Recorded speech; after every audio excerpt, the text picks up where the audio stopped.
চলে আসছি রান্নাঘরে। রান্না চড়াই দিয়ে গিয়েছিলাম একটু ভিডিও করার জন্য, ব্যালকনিতে হচ্ছে, একটু বৃষ্টি হচ্ছে। ব্যালকনিতে না, বৃষ্টি হচ্ছে তাই।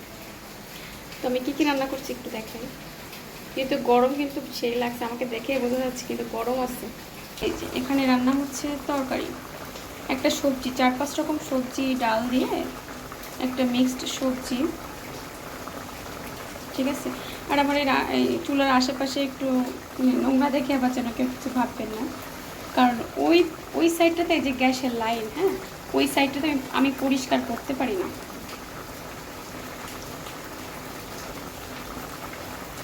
আর এখানে হবে হচ্ছে রুটি, আটা মেখে মানে সিদ্ধ করে রাখছি গরম জলে দিয়ে, এখন মেখে রুটি বানাবো।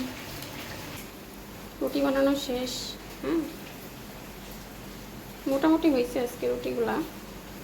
বাইরে তো বৃষ্টি হচ্ছে, মনে হচ্ছে খিচুড়ি রান্না করলে ভালো হতো, কিন্তু রুটি বানাইলাম। এইটা একটু বেশি মানে ইয়ে হয়ে গিয়েছে, কড়া হয়ে গিয়েছে। আমার আসলে রুটি ফোলে না, এইটা অল্প ফুলেছে আর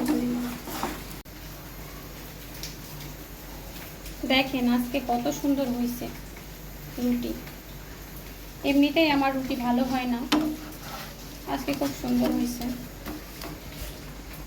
তো এই তো এইটাই ছিল আমার রুটি। তো আমার রুটি ভালো হয়েছে কিন্তু ফুলে না, এই যে হালকা একটু ফুলে আবার থেমে যাবে। তো সকালবেলায় এই যে রুটি তরকারি আর সাথে একটু পায়েস করলাম।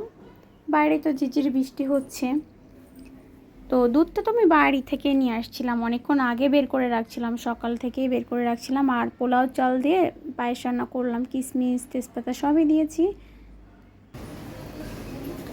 আর রাত্রে দেখেন আমার এই গাছগুলো, 2 দিন আগে না বৃষ্টি হয়েছে, তো গাছগুলো আসলে শুকাই গেছে।